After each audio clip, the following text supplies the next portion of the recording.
Sunday morning at St. Bryony's, my stepmother clasped her hands in prayer and whispered, "Forgive us."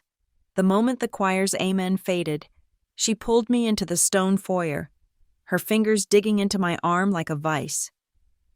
14 years later, as head of compliance for a medical logistics corporation, I saw her again. She wore the same perfume and repeated the same words. Only this time, I had turned the church itself into the stage for our story's climax. My name is Eden Calhoun. Today, I am 33 years old, and the memory arrives not as a blurry recollection, but as a full sensory summons. It begins with a sound, the same sound that marked every Sunday of my youth. The tripartite toll of the bells at St. Bryony's Cathedral. 3 declarative peals, each one vibrating through the soles of my shoes, a resonant hum that seemed to shake the very dust motes dancing in the shafts of light from the stained glass windows. The air inside always carried the same specific weight, a dense perfume of old prayers, beeswax from the votive stands, and the sharp, clean scent of industrial-grade polish used on the vast flagstone floors. It was the smell of sanctity, a manufactured holiness that I learned early on could be used to mask the scent of anything else. That morning, 14 years ago, I sat in the polished oak pew, feeling the familiar rigidity of the wood against my spine. Beside me, Corinne Marlowe, my stepmother, was a study in devout stillness. Her hands, fingers laced together so tightly the knuckles were white, rested on the leather-bound hymnal in her lap. Her head was bowed, her lips moving in a silent, frantic rhythm. Then, she leaned toward me, her cloud of expensive floral perfume preceding her. The scent was cloying, an invasive sweetness in the solemn air. Her voice was a dry whisper, a sound meant only for my ear, a secret slipped between the organ's final, lingering chord and the priest's benediction. "Forgive us," she breathed, the words a wisp of air against my skin. As she spoke, her fingers unlaced and found my wrist, hidden from view in the fold of my dress. Her grip was not a gentle touch but a clamp. Her nails, perfectly manicured and lacquered a pale, angelic pink, dug into my flesh with a precise, punishing pressure. I knew, without looking, that 4 perfect crescents would bloom into a dark, ugly bruise by nightfall. The service concluded. The congregation rose with a collective rustle of fabric and clearing of throats. But before I could lose myself in the slow-moving river of people heading for the doors, Corinne's grip tightened, steering me not toward the main exit but to the side, toward the narthex. It was a small, cold antechamber, its purpose to serve as a buffer between the sacred space and the secular world outside. She pushed open the heavy glass-paned door and pulled me inside, letting it swing shut behind us with a soft, decisive click. The sound of post-sermon chatter was instantly muffled, replaced by the sterile echo of our own breathing in the stone and glass box. She released my wrist, leaving a throbbing heat in its place. Her voice, when she spoke again, had lost its prayerful whisper. It was low and serrated, a blade honed by years of practice. "Families," she said, her eyes scanning the empty space as if to ensure there were no witnesses. "Do not air their sins before strangers. Eden." The word sins was given a special emphasis, a venomous weight that implied they were mine and mine alone. Then, her hand came up. It was not a wild, flailing gesture born of rage, but a controlled, economical movement, a short, sharp arc through the cold air. The sound it made when it connected with the side of my face was shockingly loud in the enclosed space, a flat crack that seemed to absorb all other sound. My head snapped to the side, and a constellation of bright, painful stars exploded behind my eyes. The cool stone wall met my shoulder, steadying me. In the thick beveled glass of the door, our reflections were warped and indistinct, like figures seen through water, 2 silhouettes, one composed and upright, a sentinel of righteousness, the other, mine, was hunched and distorted, instinctively coiling inward to protect itself. to make itself a smaller target. Corinne's reflection seemed to perform a pantomime of piety, her head tilted just so, while my own form was a testament to the truth of the moment. A flinching, silent descent. It was a perfect metaphor for our entire existence together. Her carefully constructed image of grace, and my contorted reality hidden just behind the glass. I tasted the coppery tang of blood on my tongue, a small split on the inside of my lip. Before I could even raise a hand to my mouth, she produced a handkerchief from her purse. It was fine linen, edged with delicate lace, immaculately white. She dabbed at the corner of my mouth with a rough, impatient motion. "We must be clean before the Lord," she murmured, the words a grotesque parody of care. The scratchy lace against my raw skin was another small, calculated cruelty. She folded the handkerchief, concealing the tiny red stain within its pristine whiteness, and tucked it away. The evidence was gone. The performance was complete. My father, as always, was not there. His absence was a constant, a reliable vacuum in our family life. The excuse was always the same: an emergency shift at the hospital where he was a surgeon. It was a convenient, unassailable alibi that left Corinne with a free and unchecked rein. Whether he knew, whether he chose not to know, or whether he was simply too weary to intervene, the result was the same. I was alone with her, within the hallowed, soundproofed walls of St. Briany's. His absence was more than just a lack of presence. It was a form of silent consent. The glass door opened, and a sliver of the congregation's murmur seeped into our cold little chamber. Mrs. Gable, an elderly parishioner with a cloud of white hair and watery blue eyes, shuffled through. She offered a frail, gentle smile. Corinne's transformation was instantaneous and breathtaking. Her posture softened, the hard lines of her face melting into an expression of benign concern. Her voice, when she spoke, was as sweet and thick as honey. "Oh, dear Eden just had a clumsy moment," she said, placing a light, feathery hand on my shoulder. "Tripped on the edge of the sanctuary rug.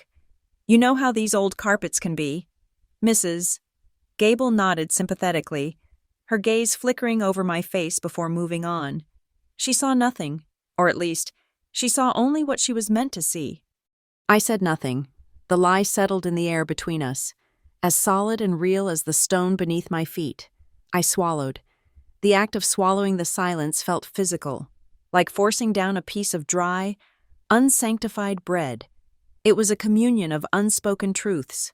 The silence tasted of dust and shame, the bitter, metallic tang of my own blood, and the salty trace of tears I refused to shed. It was a sacrament of submission, a ritual I had been forced to perfect. It filled my stomach like a weight, a heavy, indigestible lump of everything I could not say. My gaze lifted from the floor and drifted upward, past Corinne's perfectly composed face, to the corner of the ceiling. There, mounted like a silent, all-seeing God, was a black security camera dome. It was aimed directly at the narthex. For a flicker of a second, a wild, desperate hope ignited within me. A witness, a record. But as my eyes focused, I saw it. The tiny pinprick light on the side of the unit, the one that should have been glowing a steady, reassuring red to indicate it was recording, was dark. It was a dead eye, a hollow promise of oversight. Later, I would learn that the recording system for that particular camera had coincidentally malfunctioned that morning. The tape was blank. The sin remained unaired. Standing there in the cold silence of the foyer, the sting on my cheek beginning to fade into a dull, deep ache, I made a promise. It was not a prayer whispered to a God I no longer believed was listening. It was a vow, forged in humiliation and sealed with my own blood, a covenant with myself. I looked at the dark lens of the camera, then at Corinne's back as she finally pushed the door open to greet the world with a beatific smile. The next time, I promised the silent, echoing space.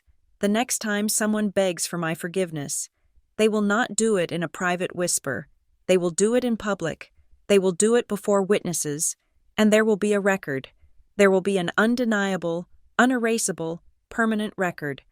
My office is a 15-story testament to controlled environments. I am the Director of Compliance for North Alder Biologistics, a name as sterile and functional as the services we provide. From our headquarters in the glass and steel heart of Westridge, we orchestrate the vital, invisible ballet of modern medicine. We are the circulatory system for the Northeastern Healthcare Corridor.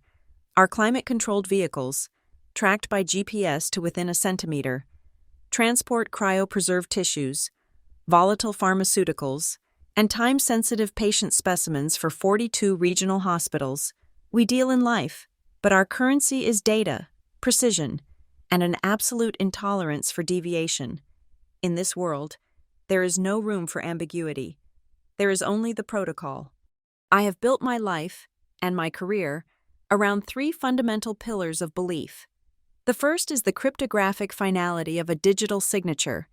It is a unique, unforgeable assertion of intent, a mathematical fingerprint that cannot lie or be coerced.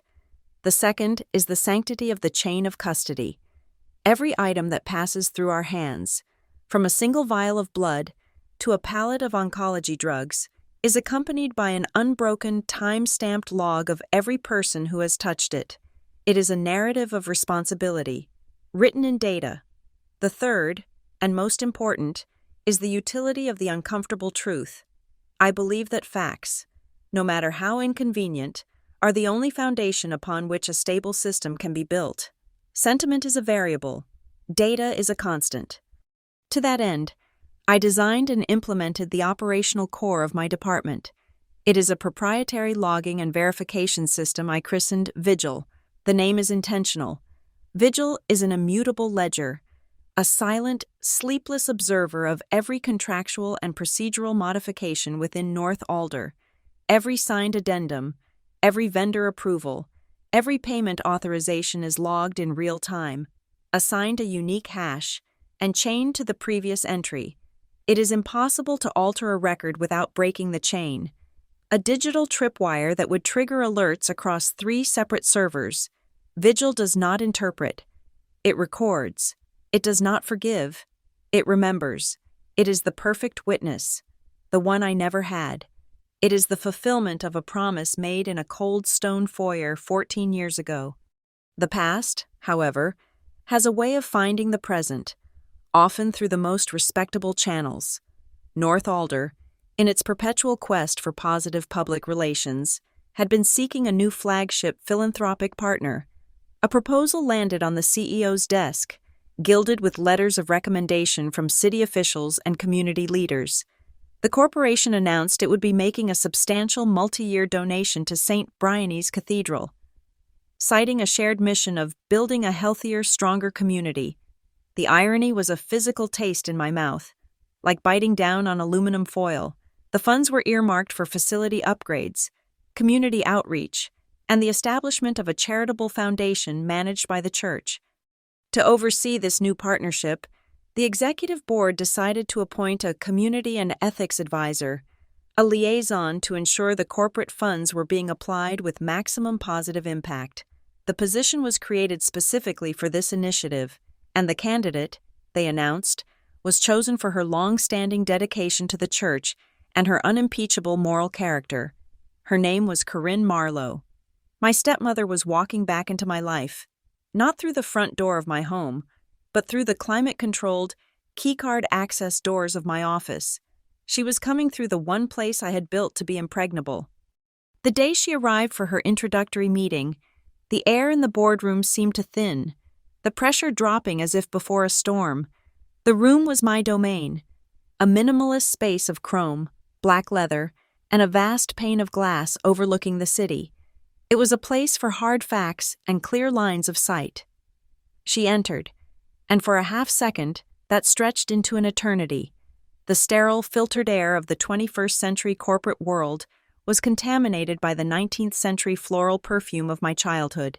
The scent arrived before she did, a phantom herald announcing the approach of a ghost. It was the same cloying, sweet smell that had filled the narthex, a scent I associated with prayer and punishment in equal measure. She looked different, yet fundamentally the same. The years had softened her jawline, but had etched permanent lines of pious concern around her eyes. She wore a tailored navy blue suit, the picture of professional grace. She smiled at the CEO, shook hands with the CFO, her movements fluid and confident. Then her eyes found me, sitting at the far end of the long glass table. "Eden," she said, her voice resonating with a practiced warmth that made the hairs on my arms stand on end. "My goodness, you've grown into such a remarkable woman." Before I could respond, before the meeting could officially begin, I reached forward and tapped the integrated microphone in the center of the table. A small green light blinked on. "For the record," I stated, my voice even and cool, my gaze sweeping across the other board members. "As per North Alder's Internal Policy 7.4b regarding the presence of external consultants in strategic meetings, this session will be recorded for transcription and compliance purposes." It was a standard, if not always invoked, procedure. No one objected. They saw it as my typical, fastidious adherence to protocol. They could not see it for what it was: the closing of a circuit, the activation of a witness that could not be unplugged. Corinne's smile didn't falter, but I saw a flicker in her eyes, a momentary recalibration. She was accustomed to operating in the unrecorded spaces between public pronouncements. She turned her attention fully to me, her expression a careful blend of maternal pride and gentle absolution. She leaned forward slightly, lowering her voice into a more intimate, conspiratorial register, as if sharing a secret just between us, despite the active microphone and the room full of executives. "It's so good to see you thriving," she said, the words sliding out, smooth as polished beads on a rosary. "All that unpleasantness from the past, well, God has forgiven everything." There it was. Not forgive us, the whispered plea of a shared sin, but a declarative statement of divine amnesty, delivered as if she were its sole authorized agent, an attempt to unilaterally close a file I had kept open for 14 years. She was wiping the slate clean on her terms, framing my success as proof that her methods had been justified, that the past was a settled matter, blessed and forgotten by the highest authority. The other executives smiled vaguely, interpreting this as a touching, if slightly awkward, family moment. They saw a stepmother reaching out. I saw an adversary testing my defenses. I did not argue. I did not dredge up the past. I did not allow a single crack to appear in my professional facade. My power was no longer in my voice, which could be dismissed as emotional, but in the systems I commanded. I offered her a small, tight smile in return, a purely muscular gesture that did not reach my eyes. My right hand rested on the tablet in front of me, its screen displaying the live feed of the Vigil system. With my thumb, I discreetly tapped a function on the margin of the screen.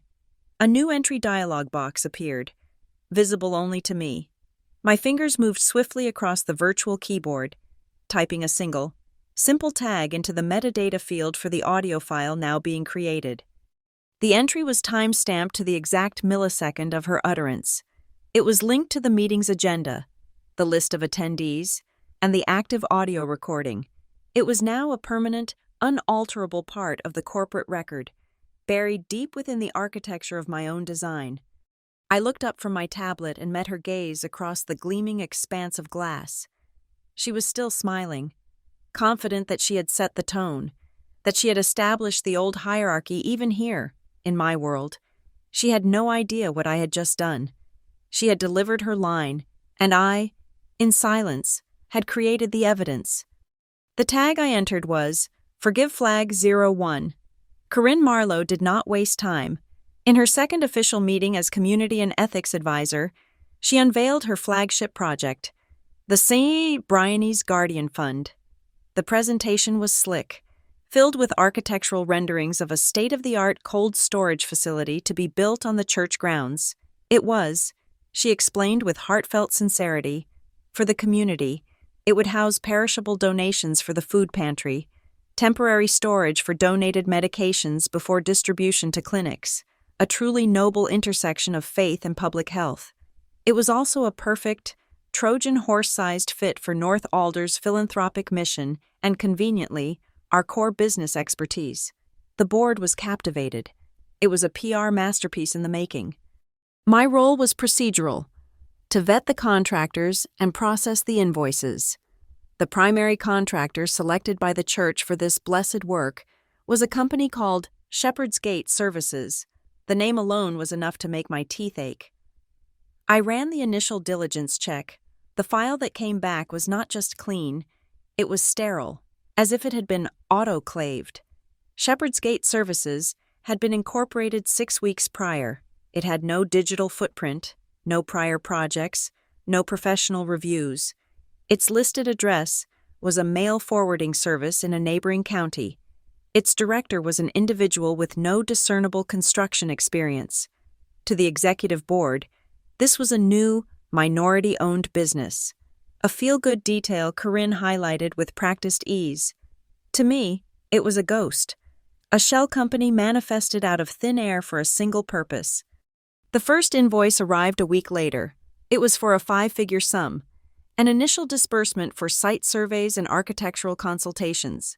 Everything was in order, formatted correctly, addressed to the right department, but in the space where a unique purchase order number should have been, there was a different kind of code, an annotation that stopped me cold. It read, Memo, Psalm 51:10. I stared at the line. In the rigid, data-driven world of corporate accounts payable, it was an anomaly as glaring as a prayer written in binary. It was poetic, subjective, and completely out of protocol. A simple mistake. Perhaps a devout accountant getting their notes mixed up. But I knew Corinne. Nothing she was involved in was ever a simple mistake. The payment required dual authorization. The church treasurer and a North Alder executive. The treasurer's digital signature was already on the document when it reached my desk. I examined its metadata, a habit ingrained in my DNA.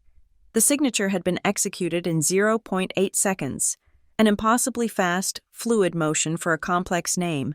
It was less a signature and more a stamp, applied with a velocity that suggested muscle memory. Not thoughtful authorization. I pulled up our vendor database and cross-referenced the signatory's name. A match came up, not for the treasurer, but for a director of a dormant LLC registered in a different county. I overlaid the two signatures. They were identical, down to the flourish on the final S, a long, elegant tail that looped back on itself. It was a unique, memorable stroke, a signature practiced to perfection. As the payment deadline approached, Corinne appeared at my office door. She didn't enter, just leaned against the frame, a portrait of gentle concern. Just wanted to make sure everything was on track for Shepherd's Gate. Eden, she said, her voice soft. Their work is so important. When I mentioned the procedural review was still in process, her smile tightened infinitesimally. She clasped her hands. Of course, we just have to trust in the process. Forgive us, Lord, for our impatience. The phrase was back, that soft, weaponized plea, now deployed to grease the wheels of commerce. It was a subtle, brilliant piece of psychological maneuvering, designed to make any delay on my part seem not like due diligence, but like a spiritual failing, an act of bad faith. Our CFO, a man who valued smooth quarterly reports above all else, caught me in the hallway. Eden, I saw your flag on the St. Bryony's invoice. The P.O. field. Let's not create friction where none exists. Corinne Marlowe is a pillar of the community. Don't complicate matters of faith. He patted my shoulder and moved on, leaving me in the sterile corridor with a clear, unspoken directive. Approve the payment, push the paper, look the other way. Faith, it seemed, was now a shield against compliance. I could not look the other way. I drafted a standard vendor verification request, a formal letter sent to the listed address for Shepherd's Gate Services, asking for trade references and a certificate of insurance. It was a routine, non-confrontational step. 2 weeks later, I received a reply. It arrived not through a courier, but in our regular mail. A plain white envelope with a typed address label. Inside was a letter, printed on cheap bond paper, assuring us that all documentation was in order and would be provided in due course. The letter was signed by the same phantom director, There was no letterhead, no contact number, and most tellingly, no return address. It was a reply from nowhere, a polite and professional dead end. While I waited for the physical letter, I had worked on the digital trail. The invoices from the treasurer were sent from a generic email address. I forwarded one to our IT security team under the pretext of a routine phishing audit. They sent back a report on the email's headers. I didn't need the whole report, just one piece of data. The originating IP address. I ran the IP through a geolocation lookup. It wasn't a church rectory or a home office. The IP address was registered to a block of servers used exclusively by Vail Mercantile, a high-end, shared workspace provider in downtown Westridge. A quick search of my old files, the ones I kept meticulously from my family's legal affairs, showed me the name. Vail Mercantile was the same firm Corinne had used as a registered agent for her personal investment company 3 years ago. The ghost in the machine now had a familiar face. I returned to my desk and opened the Vigil system. I created a new system-wide alert tag. I called it Him Tag. I wrote a simple script to scan all incoming invoices from any vendor associated with the St. Briany's project. Any invoice that contained a biblical citation in place of a standard PRO number would be automatically flagged, its data copied to a secure, isolated server, and a silent notification sent only to me. Psalm 51:10 was the first entry. I had a feeling it would not be the last. The pieces were no longer scattered. They were beginning to form a mosaic, a picture of exquisite corruption, a charitable fund conceived in piety, a shell company born in obscurity, a digital signature forged with expertise, a paper trail leading to a dead end, a digital trail leading directly to Corinne's orbit, and all of it, every transaction, sanctified with a line of scripture.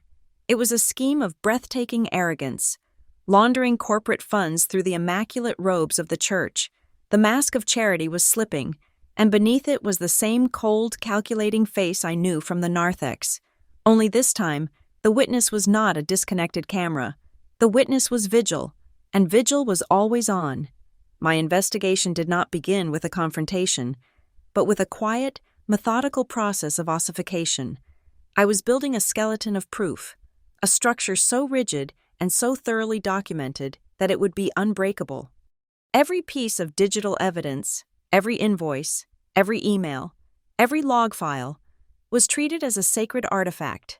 Each file was assigned a unique SHA-256 hash, a 256-bit digital fingerprint that would prove it had not been altered by so much as a single stray pixel. A corresponding chain of custody log was created for each item, documenting every time it was accessed, viewed, or copied, with my digital signature authenticating each entry. This was not just data collection, it was digital forensics. I then printed hard copies of everything. The stack of paper grew daily, a physical manifestation of the unfolding crime. Each night, before leaving the office, I would place the new pages into a heavy, fire-proof security safe. The solid thud of the locking mechanism, a small, satisfying punctuation mark at the end of the day. The next layer was the money itself. I initiated a comparative analysis of financial flows. On one side, I had North Alder's outgoing payments to the Guardian Fund. On the other, I needed to see the corresponding deposits. While the church's detailed internal books were private, as a registered nonprofit, St. Briany's was required to file public financial disclosure statements. They were high-level and often delayed, but they provided a baseline to get more granular detail. I leveraged my position. I submitted an internal request, backed by a compliance mandate for auditing philanthropic partners, to our bank for the full transaction records between North Alder and the church's fund. The numbers matched, but the public disclosures from the church showed immediate, substantial outflows to contractor services that far exceeded any reasonable estimate for preliminary site work. The money was passing through the church's account, but it was not staying there. It was a conduit, not a reservoir. The most elegant piece of proof came from a single, fleeting moment in time. The treasurer's digital signature on the invoices had always felt wrong. I isolated the metadata from the signature on the Psalm 51:10 invoice. It contained a timestamp, precise to the nanosecond, of its creation, 14/32/11/08. Estant. I then submitted a formal request to building security for the access logs for the executive floor on that specific day, citing a need to cross-reference meeting attendance for my records. The logs were a simple, objective record of every keycard swipe. I scanned the list. The CFO was in, the CEO was in, Corinne Marlowe was in, having swiped into the floor at 13:55.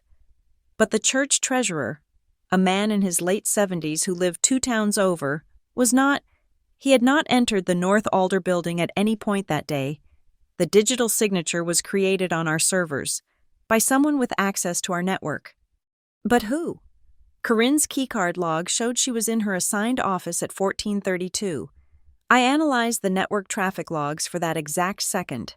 The signature authorization packet had been routed through a proxy on Corinne's floor. The time between the packet leaving her office terminal and the signature being applied to the document on the server was 17 milliseconds. It was the digital ghost of a hand reaching out from one office to sign a document in another. It was incontrovertible proof of proxy authorization, forgery by remote control. Next, I turned my attention to the contractor, the ethereal Shepherd's Gate Services. Their website was a masterpiece of corporate anonymity, featuring stock photos of smiling construction workers and gleaming buildings. In a section labeled Our Work, there were 3 images of a recently completed community center. The images were glossy and professional. I downloaded the high-resolution versions. Most web designers strip the metadata from images to save space, but these designers had been careless. I opened the files in a forensic image viewer and extracted the exchangeable image file format data, the EXIF data. It was all there, embedded in the code of the image itself. The camera model, the aperture setting, the date the photo was taken, and most importantly, the GPS coordinates. The photos had not been taken at a construction site. They had been taken inside a commercial photography studio in Middleton, a town 30 miles away, a place known for its antique shops, not its new construction. Shepherd's Gate Services didn't have a portfolio of work. It had a portfolio of staged photographs. It was time to set a trap. I created a new invoice, a honey token. I used the standard Shepherd's Gate template, but created a plausible charge for emergency soil remediation services. I gave it a new, unique biblical code, Hymn 40. Embedded within the digital file of the invoice, I placed a 1-pixel transparent watermark, a steganographic tracker invisible to the human eye. This pixel contained a web beacon. The moment the file was opened on any internet-connected device, the beacon would silently ping a server I controlled, logging the IP address, time, and location of the viewer. I submitted the invoice through the normal channels. It was a piece of digital bait, cast into the murky water to see who would bite. To close another loop, I bypassed St. Bryony's entirely and went to the source of its authority. I drafted a formal letter of inquiry on North Alder letterhead and sent it via registered mail to the administrative office of the regional diocese. The letter was a simple, polite request for confirmation that Shepherd's Gate Services was an approved vendor for major construction projects under the diocese's capital campaign guidelines. The response I received a week later was telling. It was not an official letter from the bishop's office. It was a short, handwritten note on plain stationery, tucked into a hand-addressed envelope. It confirmed the vendor was in good standing and was signed by an unfamiliar assistant. The final, damning detail was the circular stamp embossed on the bottom of the page. It was the official seal of the diocese, but the year inscribed in its border was incorrect. It was a seal that had been retired 18 months prior. It was a forgery, and a clumsy one at that. Someone had intercepted my request and faked a reply to keep the diocese from looking any closer. I knew then that this was no longer an internal compliance matter. This would end in a courtroom. That afternoon, I left the office and met with an independent legal counsel, a firm specializing in corporate whistleblower protection. I laid out the nascent evidence, the structure of the fraud. I formally registered my intent to file a whistleblower report. The act created a legal firewall around me. From that moment on, any disciplinary action taken against me by North Alder could be legally construed as retaliation. With the legal framework in place, I began to synthesize the data into a weapon. I spent a weekend creating a presentation, a clear, linear narrative of the crime. I called it the Sanctuary Flowchart. It was a series of slides, each one a hammer blow of fact. Slide 1. A list of HIM codes from the invoices. Slide 2. The corresponding payments from North Alder. Slide 3. The money flowing into St. Bryony's Guardian Fund. Slide 4. The immediate, identical outflow to Shepherd's Gate Services. Slide 5. The registration documents for the shell company. Slide 6. The flow of funds from Shepherd's Gate to a holding account at Vale Mercantile. Slide 7. The final transfer to a private trust at Wexford Bank. Registered to a C. Marlowe. It was the entire scheme, from scripture to bank account, laid bare in the cold, passionless language of a corporate presentation. The final step was to secure the evidence package beyond any single point of failure. I followed the redundancy rule of 3, one complete copy of all files, hashes, and the sanctuary flowchart was printed, bound, and placed in a safe deposit box at a downtown bank. The second copy was sealed in a new envelope and placed in the back of my office safe. The third, digital copy was encrypted with a 256-bit AES key and uploaded to an immutable cloud storage service, a digital vault where data, once written, cannot be altered or deleted. That night, I logged into Vigil from home. I accessed the administrative panel and created a new alert protocol. It was a modification of my first flag. I named this one Forgive Flag 02. It was tied to the HIM tag script.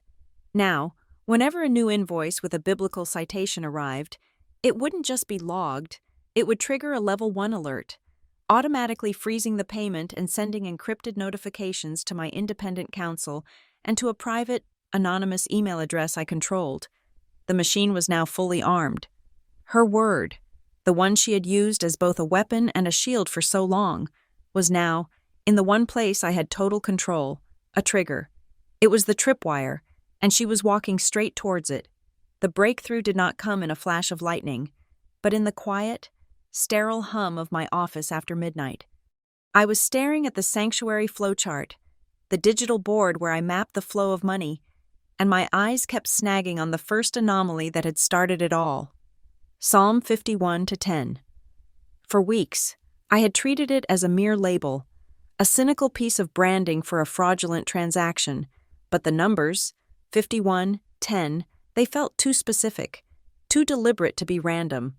On a hunch, I pulled up the heavily encrypted file containing the details of the final destination account, the Wexford Trust, registered to CM. I scanned the string of account numbers, the routing codes, the branch identifiers, and then I saw it. At the very end of the primary account number was a small, 3-digit verification code, a check digit used by the bank's internal system to validate transfers. The digits were 510. My breath caught in my chest. It wasn't 51 and 10. It was Psalm 51, verse 10. The numbers, separated by the slash, were the code, 510. A cold, electric thrill shot through me, a feeling of pure, intellectual clarity. It was a hypothesis, elegant and terrifying. A single data point. I needed another. I sorted through the HIM-tagged invoices in Vigil. The second one, for a larger sum, had been coded HIM 23. It was a vague reference, not a specific psalm and verse. It didn't seem to fit the pattern. I turned my attention back to the flowchart, looking at the intermediary step, the Vale Mercantile holding account where the funds were parked before being transferred to the trust. I looked up the branch details. Every bank branch has a unique routing number. The routing number for the specific downtown branch where the account was held was 0023 NA Bancorp. My fingers hovered over the keyboard. HIM 23.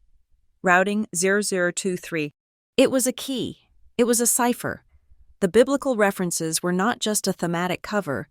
They were a functional, two-part authentication system for moving the money. A psalm and verse number provided the specific destination code, while a simple hymn number designated the routing path. It was brilliant, it was arrogant, and I had just found the Rosetta Stone. The next few hours were a blur of focused, silent work. The pace of my own heart seemed to quicken with each new connection. I pulled up every one of the 7 invoices that Vigil had tagged. I created a new spreadsheet, a simple 2-column ledger. In the left column, I entered the scripture. In the right, I began to build the map.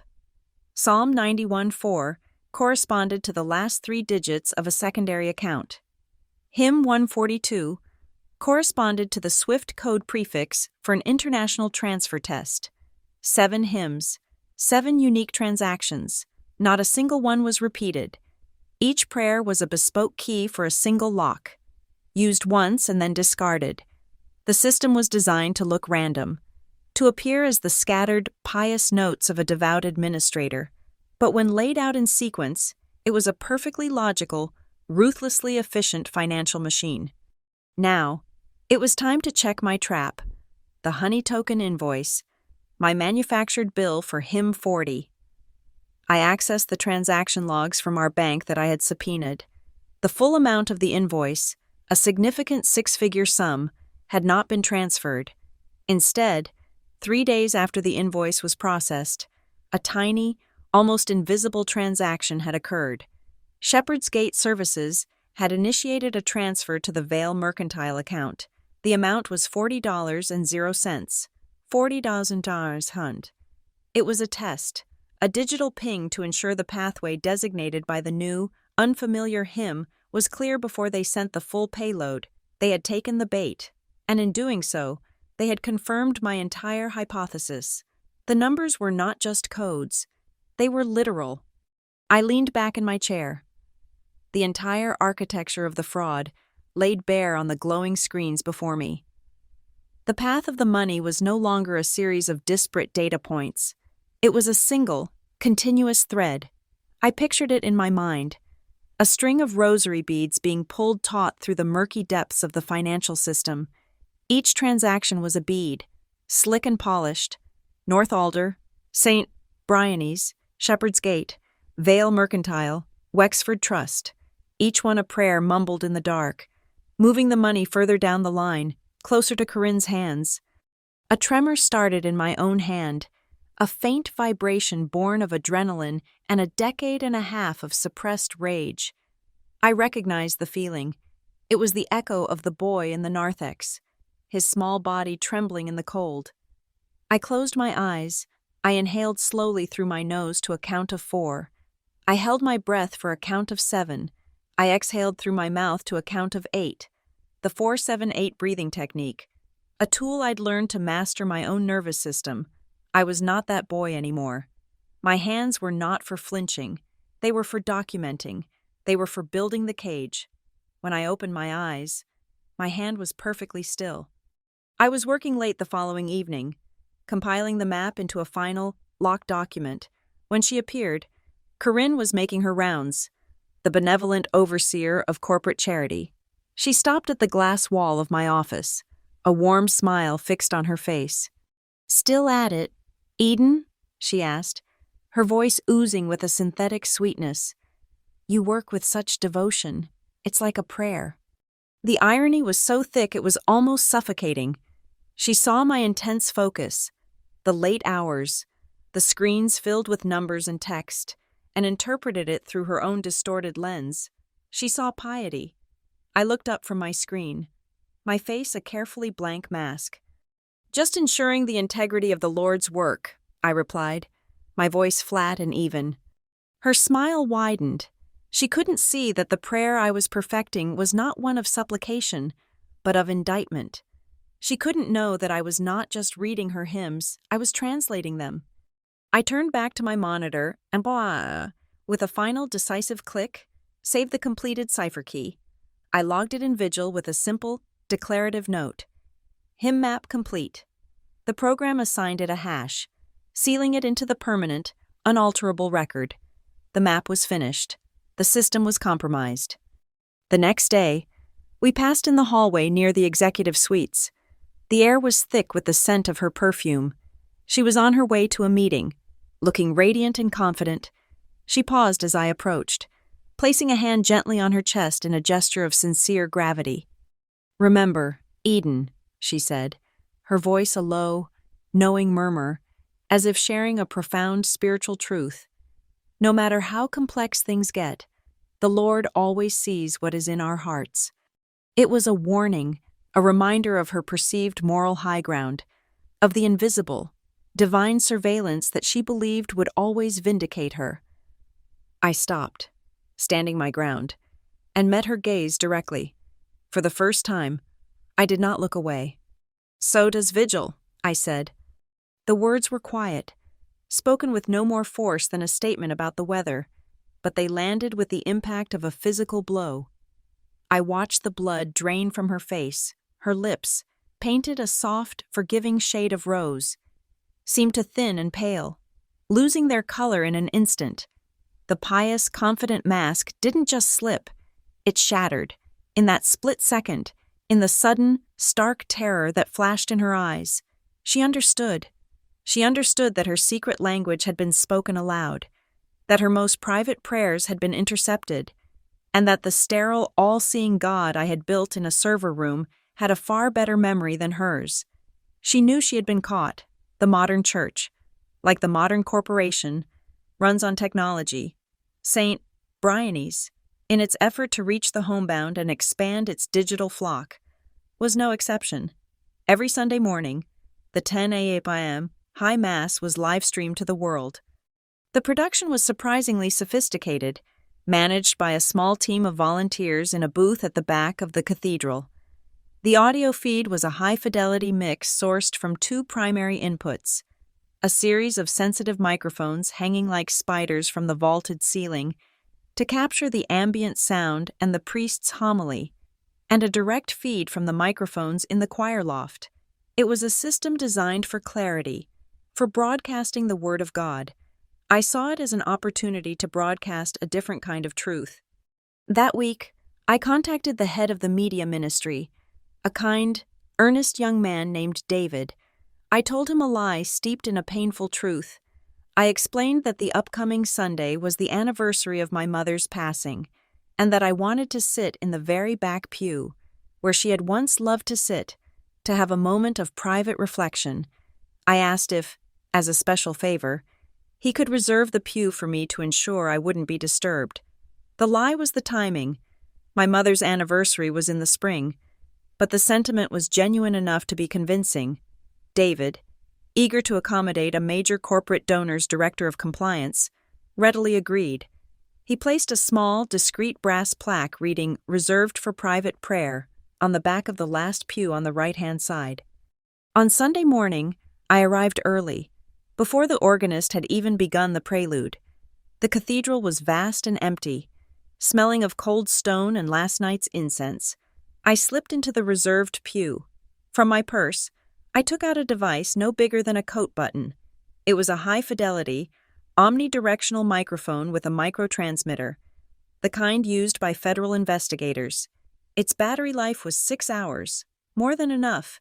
The underside was adhesive. I leaned forward, as if in deep prayer, and pressed the device to the underside of the pew directly in front of me, nestled in the carved groove of an ornate wooden grapevine. It was invisible to any casual glance. I then took out my phone, opened a secure audio app I had written myself, and paired it to the microphone's encrypted signal. I did a quick sound check. I could hear the rustle of my own clothing, the distant cough of the janitor. The signal was perfect. I settled back and waited.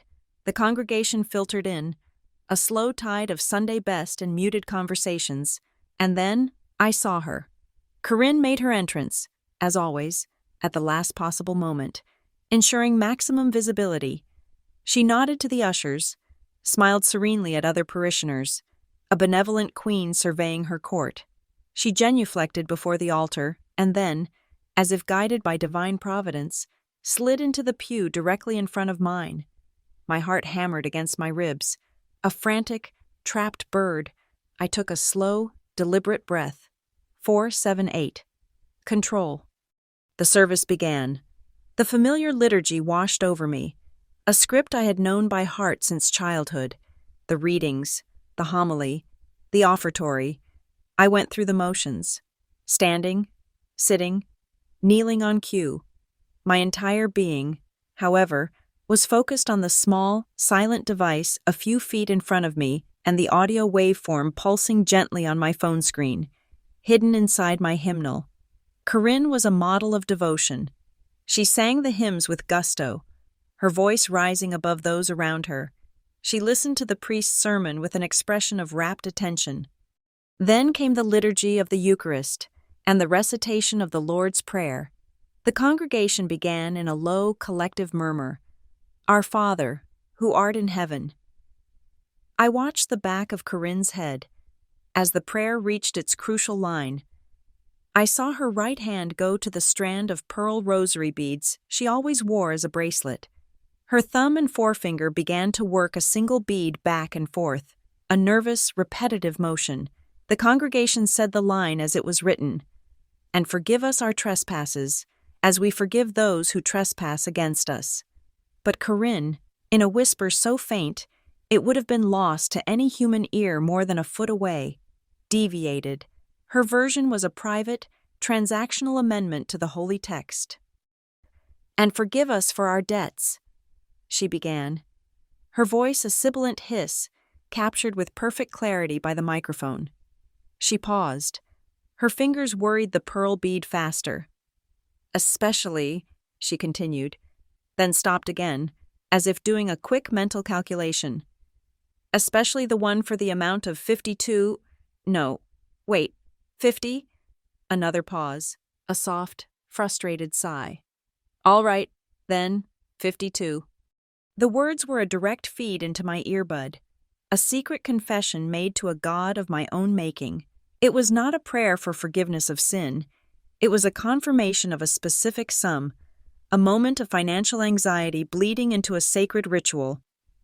The rest of the congregation's prayer had moved on, but for that one, crucial second, Corinne's audio was isolated, a clear, damning piece of soliloquy. That evening, back in the sterile silence of my apartment, the email arrived. It was from the church treasurer's ghost email address, sent to our accounts payable department, with me CC'd. It was a new invoice from Shepherd's Gate Services. The memo line did not contain a purchase order number. It contained a single, simple phrase, Hymn 52. I now had two halves of a key, the spoken number and the written invoice. The final step was to forge them into an unbreakable piece of evidence. I opened the Vigil system. I uploaded the audio file from the church and the PDF of the invoice. The email from the treasurer had its own digital timestamp, logged by our servers the moment it was received. Sunday, 2014-02.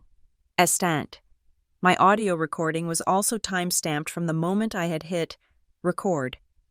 I initiated a synchronization protocol, commanding Vigil to align the two files using its internal atomic clock, the same hyper-accurate clock used to timestamp our most sensitive logistical data. The system cross-referenced the audio waveform with the email's arrival log. The margin of error was less than 1 millisecond. I now had mathematical proof that the number 52 was spoken by Corinne Marlowe a mere 8 hours before an invoice containing the same number, 52, arrived from a company she secretly controlled. I took the synchronized audio-visual file, the recording paired with the scrolling text of the email, and sealed it in a new encrypted container.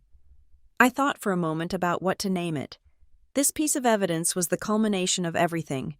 It was the whisper in the holy place, the modern, technical equivalent of the crime committed in the narthex all those years ago. It was the unaired sin, finally captured.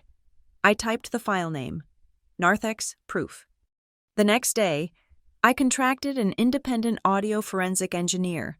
I provided him with the raw audio file and a handsome retainer. His job was simple: to analyze the recording for any signs of splicing, digital alteration, or manipulation, and to produce a sworn, notarized affidavit of his findings. He called me 2 days later. "This file is as clean as a recording can be," he said. "No edits, No compression artifacts outside of the original recording. Whatever was said, was said. The affidavit is on its way. I looked at the completed evidence package on my screen. I thought of the priest, Father Michael, a good man who was utterly oblivious to the corruption festering in his own foundation. He believed the live stream system, the microphones, the technology, were all there to serve God, and in a way, they were serving a God of small, uncomfortable truths. They were helping to ensure that what was whispered in the dark would be brought to light. I stood and walked to my window, looking out over the glittering, indifferent lights of Westridge. I thought of St. Bryony's. For most of my life, it had been a monument to my own powerlessness, a place of cold stone, painful memories, and the suffocating scent of beeswax. It was the place where the record had been conveniently erased. But now, something had shifted. I had turned its own systems, its own rituals, its own sacred acoustics into a tool of my own design. I had planted a seed of truth in its holy ground. For the first time, when I thought of the cathedral, I did not feel the familiar pang of old pain. I felt the cold, clean, and deeply satisfying feeling of a system working exactly as it was intended. The invitation arrived via a calendar invite, its subject line radiating a cloying warmth. A reconciliation lunch. Corinne was summoning me not to the corporate boardroom, but to a place of her own choosing, the Cloister Room, a quiet, expensive restaurant downtown, favored by the old money donors of St. Bryony's. The name was, as always, perfect. A cloister is a place of seclusion, of private, holy vows. It was a space designed to make outsiders feel like intruders. I accepted the invitation without comment. The wire I had been carefully laying was about to be pulled taut. The restaurant was a study in manufactured sanctity. Dark wood, exposed brick walls, and hushed, reverent acoustics. On the walls, instead of modern art, were framed vintage lithographs of biblical scenes. Daniel in the lion's den, the Sermon on the Mount. It was a place where wealth and piety could dine together in comfortable, tax-deductible harmony. I was seated for precisely 4 minutes when Corinne arrived, a vision in cream-colored cashmere. She looked serene, rested, the brief flicker of panic I had seen in her eyes in the hallway seemingly erased. The mask was back in place, immaculately fitted. She slid into the booth opposite me, the leather sighing under her weight. She didn't offer a handshake. Instead, she leaned across the table, her signature floral perfume preceding her like an honor guard. "Eden," she whispered, the word carrying a manufactured weight of emotion. "Let us begin by clearing the air. Forgive us for any misunderstandings." As she spoke the familiar words, she reached out and placed her hand on the side of my neck, her cool fingers resting against my carotid artery. It was not a caress. It was an assessment, a gesture of invasive intimacy designed to measure my pulse, to see if I would flinch. I did not.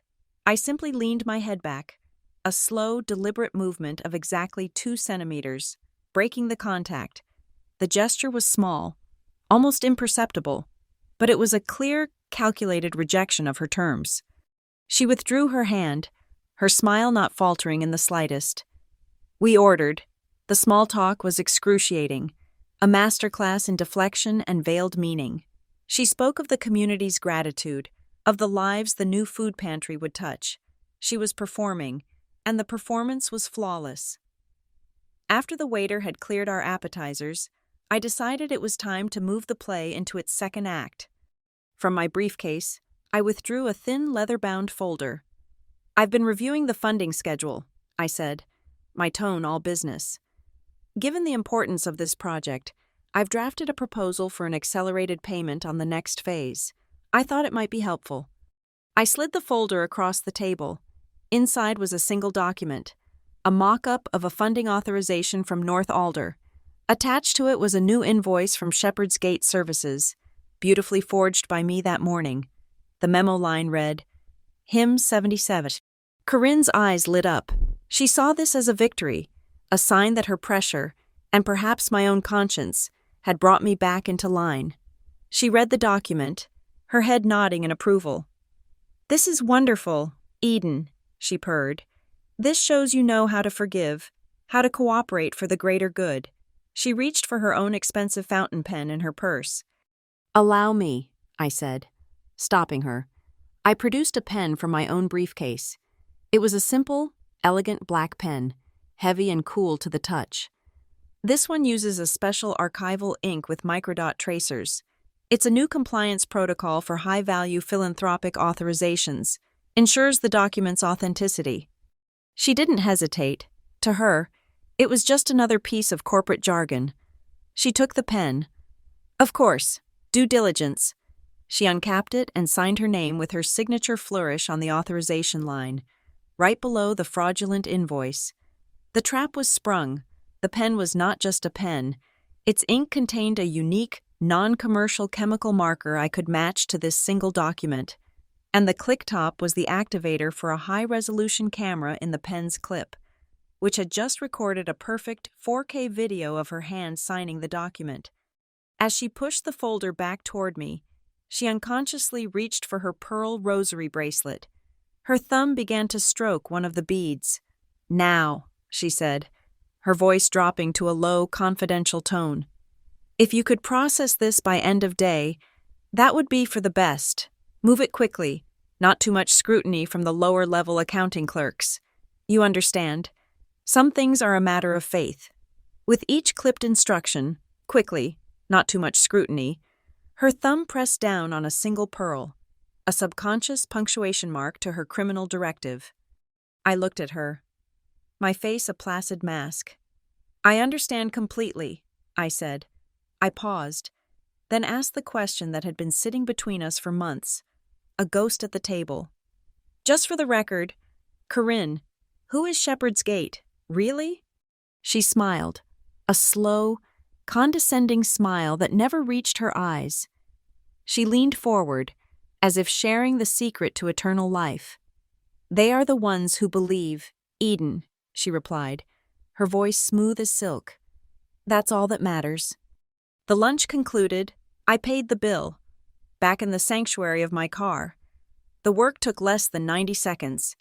I placed the signed document on the passenger seat and took a series of high-resolution photos with my phone. I connected the pen to my phone via a secure cable and downloaded the video file of her signature. I bundled the images, the video, and a short text file detailing the time and place of the meeting into a single encrypted zip file. I opened my secure connection to the immutable cloud server and uploaded the package. 30 seconds later, a long alphanumeric string appeared on my screen. The SHA-256 hash, the receipt, the evidence was now time-stamped, unalterable, and stored far beyond her reach or the reach of any corporate lawyer. The counterattack came at 4:15 p.m. It was an email, CC'd to the entire executive board and human resources. It was a formal notification of a pending disciplinary review. The charge, written in the bloodless language of HR, was systemic obstruction of approved community outreach initiatives and creating a hostile environment for philanthropic partners. It was a declaration of war. Corinne had used my cooperation at lunch as the final proof of my prior obstruction, painting herself as the victim of my bureaucratic vendetta. I did not respond with a defense. I responded with a tactical detonation. I hit reply all. My message was 3 sentences long. I acknowledge receipt of this notification. Please be advised that this action triggers my protections under Article 11, Section 4 of the Corporate Bylaws regarding whistleblower retaliation. I formally request an emergency session of the full executive board, with my independent legal counsel present, to present my findings. The silence that followed in the email chain was deafening. I had not just refused to be disciplined, I had accused them of a federal crime. I turned to my computer. My hands were steady. There was no rage, no fear, only a cold, methodical clarity. I opened 3 separate, secure files on my desktop, one by one. I sent them to the high-security color printer down the hall, the one reserved for legal and board-level documents. I printed 3 copies of each. The first job was the sanctuary flowchart, the elegant, damning path of the money. The second was the hymn map, the cipher key that turned her prayers into bank codes.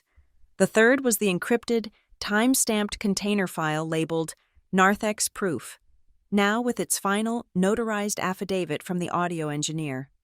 I walked to the printer and gathered the warm pages. The case was no longer a collection of digital ghosts. It was a physical thing, heavy and real in my hands.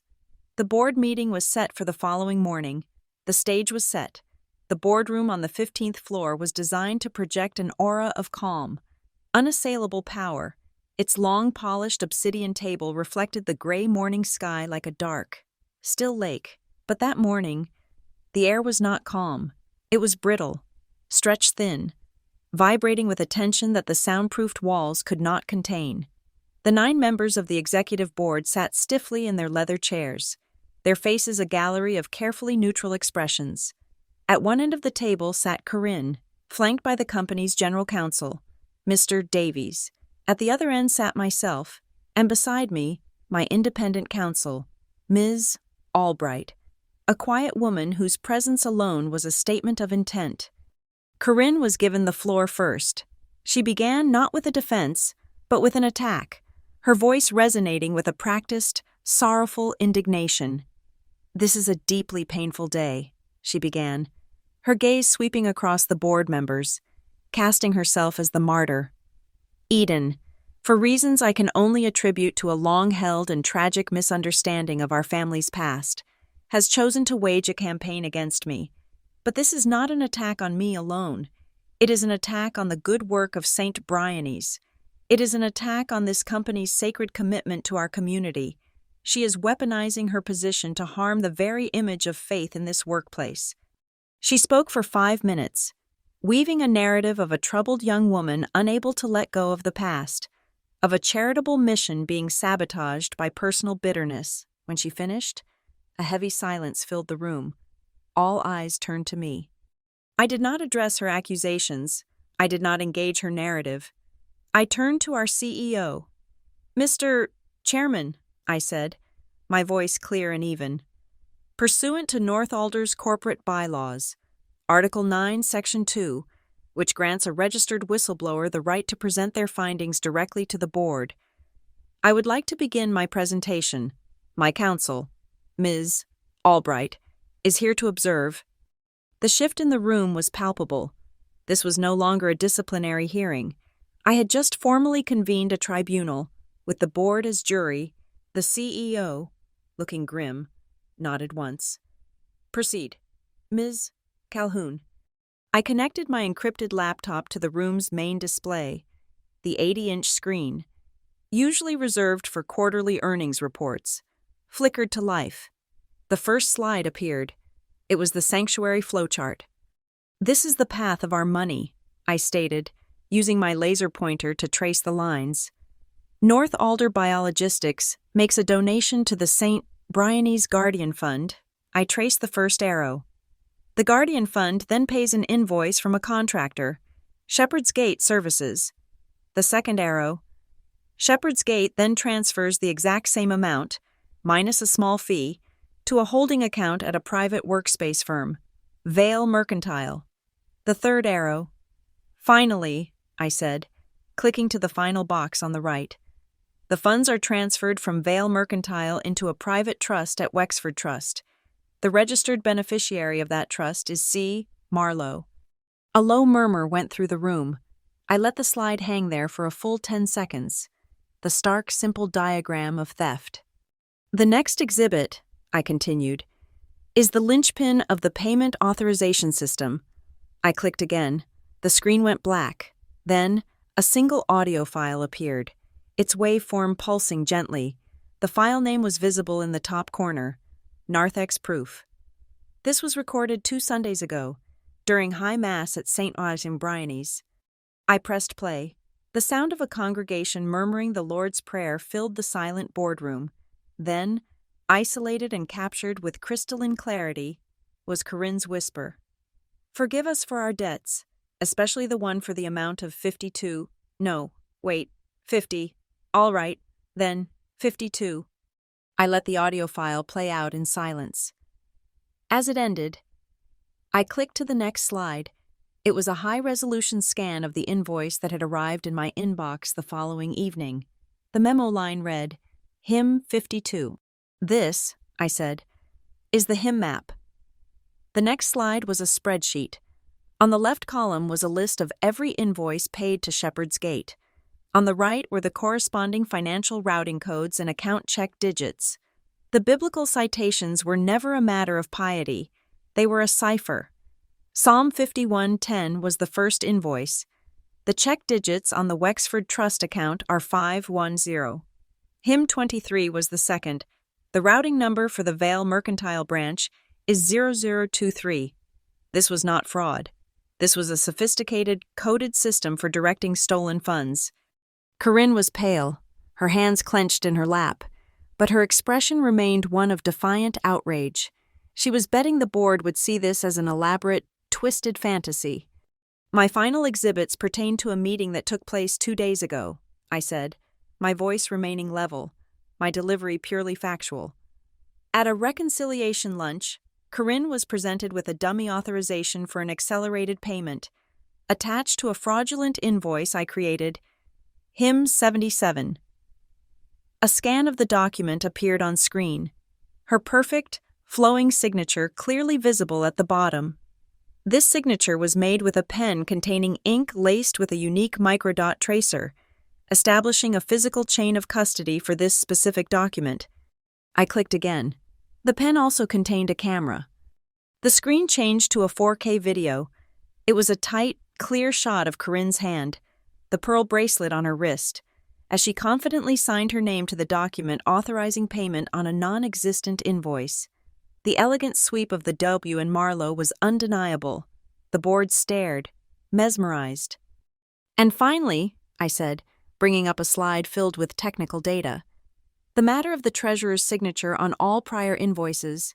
Vigil logs show that every signature was applied from a terminal on this floor, authorized via a proxy from Corinne's office.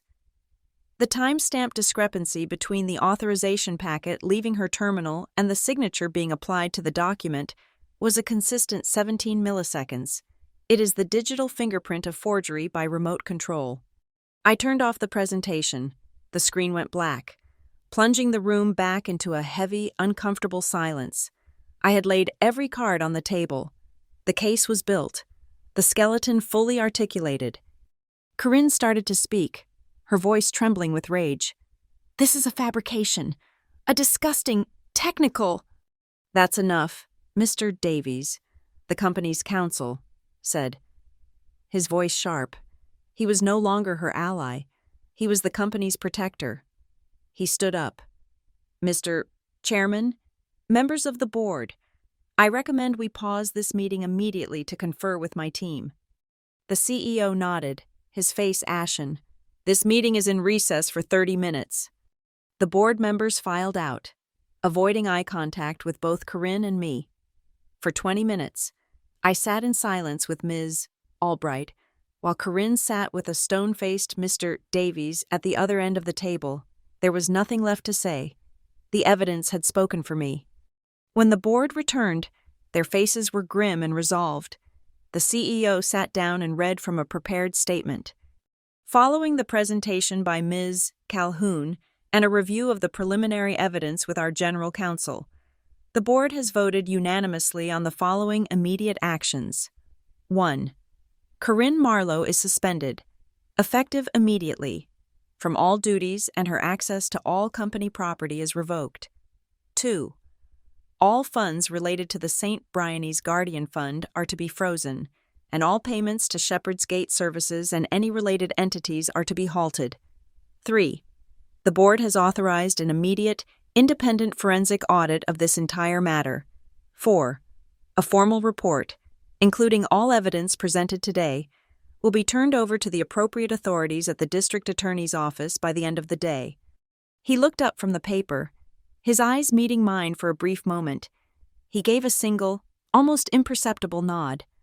Corinne did not cry or scream. She simply sat there, rigid, as her world was dismantled, sentence by sentence, The color had drained from her face, leaving behind a waxy, doll-like pallor. I felt no surge of triumph. I felt no satisfying release of vengeful joy.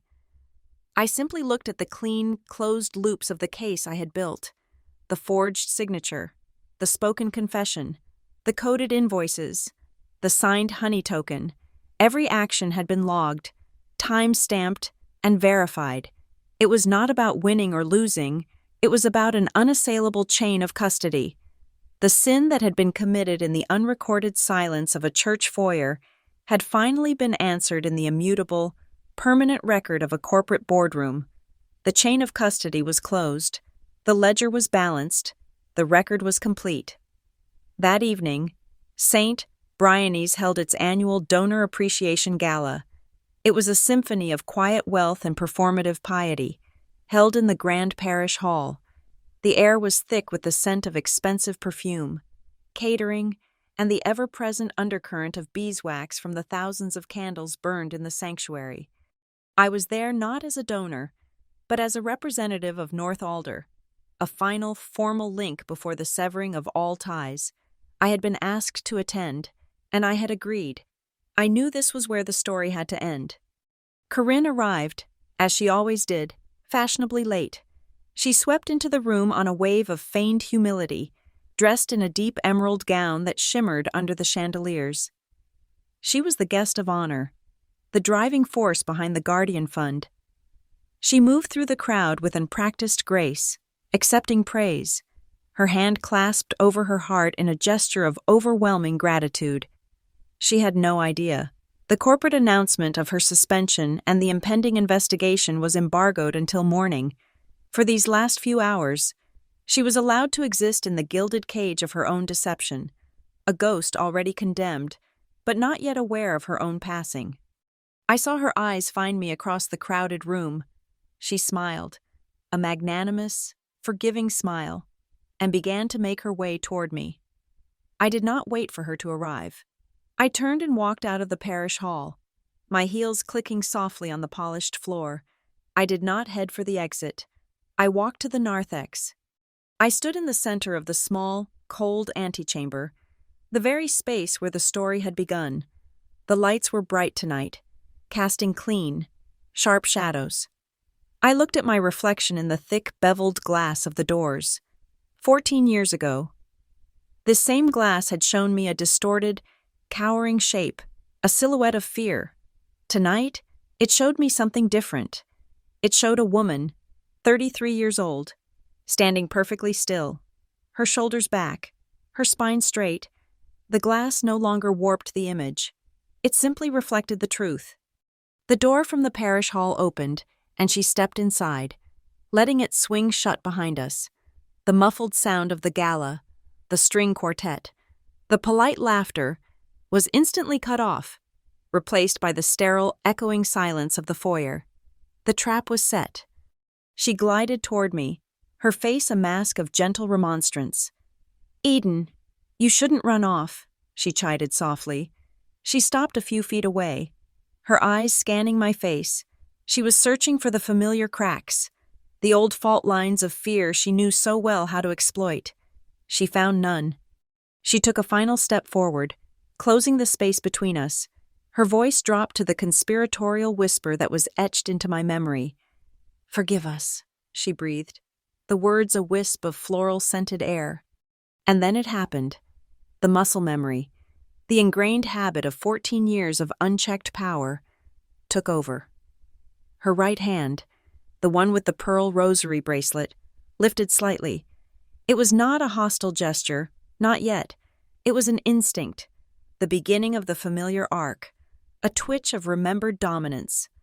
I did not flinch. I did not brace myself. I simply took one calm, measured step backward. The movement was a signal. From the small alcove to my right, two figures emerged from the shadows. One was the head of the parish security team, a large, solemn man in a dark suit. The other was a woman I had never met, but whose presence was unmistakable. She wore a simple, professional pantsuit, and her eyes had the flat, observant calm of law enforcement.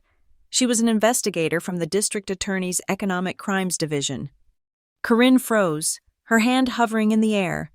The color drained from her face as she looked from the security guard to the investigator, and then finally back to me. The serene mask of piety finally, irrevocably, shattered. In her eyes, I saw not terror, but a sudden, stark, and complete understanding. I looked directly at her.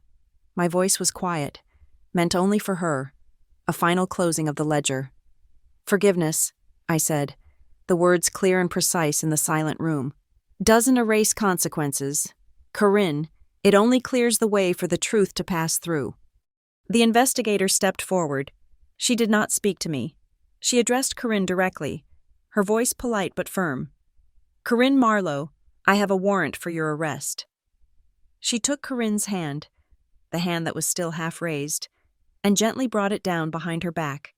As the second hand came around, the investigator produced a pair of handcuffs. There was a soft, metallic click as the first cuff closed. As she secured the second, the steel brushed against the pearl bracelet. In the dead silence of the narthex, the metal of the handcuffs striking the pearls made a tiny crystalline sound. It sounded like a small, sad bell. From the main sanctuary, the door opened. Father Michael, the parish priest, stepped out, his face etched with confusion at the scene. He looked at Corinne, at the investigator, at the handcuffs. His gaze then fell on me, a question in his eyes. The investigator, without a word, held up a folded document. The official seal of the court was visible on the top. It was the warrant, the one that also authorized the seizure of all assets related to the Guardian Fund. Father Michael stared at the document for a long moment. The confusion in his eyes slowly gave way to a dawning, horrified comprehension. He looked back at me, and this time, there was no question. He gave a single, slow, sorrowful nod. It was an acknowledgement, an acceptance. I felt a sudden, strange impulse. I raised my own hand, my fingers trembling slightly, and touched my thumb to my forehead, then to my chest, my left shoulder, my right, the sign of the cross. It was an act I had not performed willingly since I was a child. For years, the gesture had been tied to the memory of this room, a physical echo of the pain and hypocrisy it represented.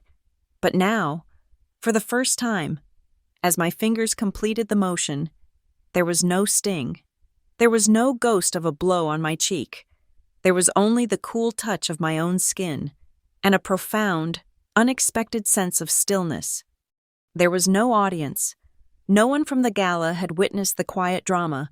There was no applause, no gasps of shock. The only sound was the soft, hydraulic sigh of the glass door as the investigator led Corinne away. It closed with a quiet, final click. I stood alone in the narthex for a long moment. I could smell the faint, lingering scent of beeswax drifting from the sanctuary, the smell that had once been a trigger, the scent of fear and dread. Now, it was just the smell of a church. I turned my back on the glass doors. I walked away from the sterile, brightly lit foyer, leaving the smell, the silence, and the memory behind me. It felt like closing the lid on a very old, very heavy box. The story was over. It had ended exactly where it began. But this time, I was the one who got to walk away. The morning after was not loud. There was no thunder of divine retribution, only the quiet, efficient hum of the corporate machine cleansing itself. At 8 o'clock a.m. sharp, North Alder Biologistics issued a press release. The language was sterile, precise, and utterly brutal. It announced the termination of its philanthropic partnership with the St. Briany's Guardian Fund, effective immediately. It cited a failure to meet fiduciary and compliance standards, discovered during a routine audit. It stated that all previously donated funds would be fully restored to the parish's general operating account, with an additional grant to cover any community services disrupted by the transition. All entities associated with the project, including Shepherd's Gate Services and Corinne Marlowe's advisory role, were terminated. Her name was mentioned only once, a single, cold data point in a narrative of corporate responsibility. The story, for the public, was over before it had even begun. At 10:00 a.m., I walked into the district attorney's office. I was not there to give a tearful victim statement or to recount years of pain. I was there as a whistleblower, delivering a product. I carried a single, sealed, tamper-proof evidence briefcase. Inside was a hard drive containing the complete, unalterable digital case file from Vigil, and a bound hard copy of every document, every flowchart, every affidavit. I handed it to the lead investigator, the same calm-eyed woman from the narthex. She did not open it. She simply took out a handheld scanner and scanned the unique barcode on the seal. She looked at her screen, then at a document on her desk. "The hash matches the one we received from your counsel last night," she said. She then handed me a single sheet of paper. It was a formal receipt of evidence, a chain of custody document from the state. At the bottom was a long, alphanumeric string, the hash code. It was a perfect match. The transfer was complete. My burden was now the state's evidence. The changes at North Alder were swift and quiet. My department was expanded. The Vigil system, my silent, sleepless witness, was upgraded and implemented across all departments, becoming the new gold standard for internal ethics and auditing. They called it the Calhoun Protocol. The story of the HIM tag became a mandatory case study in the corporate compliance training modules, a cautionary tale of sophisticated fraud hidden in plain sight.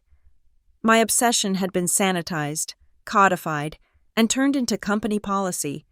It was a strange, sterile kind of vindication. That afternoon, my phone buzzed with a text from an unsaved number I still knew by heart. It was from my father. 4 words. "You were right. I was wrong." It was the closest he had ever come to an apology, a confession delivered through the cold, impersonal medium of a text message. For a moment, my thumb hovered over the screen. I thought of all the things I could say, all the years of anger and silence I could pour into a reply. I thought of asking him why, of demanding an explanation for his absence, his willful blindness. But the impulse faded as quickly as it came. What would be the point? The ledger was already balanced. The record was already complete. There were no more questions that needed answers, no more arguments that needed to be won. I did not reply. I simply deleted the message, and with it, the entire conversation. Later that evening, in my apartment, I opened my personal calendar. A recurring, weekly alert was scheduled for every Sunday morning at 9:00 a.m. It had been there for years, a silent, private ritual. The title of the alert was "Forgive Flag." It was my reminder to be vigilant, to listen for the weaponized whisper that had defined my life. It was a reminder that the world was full of unrecorded spaces where sins could be hidden. I looked at the alert for a long moment. Then, with a single, steady click, I deleted the entire series. The flag was no longer needed. The threat was gone. The word had been disarmed. A few days later, my work took me downtown, and my route took me past St. Briany's. The great cathedral stood against the afternoon sky, its stone facade impassive and ancient. As I walked by, I noticed the silence. It was Tuesday, a day the bells were usually rung for midday prayer. But today, they were still. The only sound was the low whistle of the wind as it gusted through the high arches of the foyer. A clean, neutral sound, no longer laden with whispers or memories. It was just a building, a beautiful, old building where some people found solace, and where I had, finally, found justice. When I got home, I took out my phone. I scrolled through the pages of apps until I found the one I was looking for. Its icon was a simple, discrete gray square. It was the secure audio recording app I had coded myself, the one that had been a permanent, active presence on my phone since I was 19 years old. For 14 years, it had been my silent companion, my shield, my black box, capturing thousands of hours of conversations, lectures, and ambient noise, just in case I ever needed proof again. I had built my life around the assumption that I would always need proof. My finger hovered over the icon. I did not need it anymore. I had the ultimate proof. logged and receipted by the state. I no longer had to be my own sole witness. The world had finally caught up. With a soft tap, I pressed the X and deleted the app. The gray square vanished. For the first time in my adult life, I was no longer recording. There was no more evidence to collect. There was no more punishment to mete out. Corinne would face the cold, impartial machinery of the justice system. The money would be returned. The damage would be undone. My part in it was over. I had built the case, and now it was out of my hands. There was no exultant thrill of victory, no lingering bitterness of revenge. There was only a profound and penetrating quiet, a sense of a long, heavy weight being lifted. The story had ended in the exact same cold, stone room where it had begun, but the room was no longer my prison, and I was no longer its prisoner. Thank you so much for listening to my story. I'd love to know where you're tuning in from, so please drop a comment below to say hello and share your thoughts. If you enjoyed this journey, I'd be so grateful if you would subscribe to the channel, like this video, and consider hitting that hype button to help it reach more listeners like you.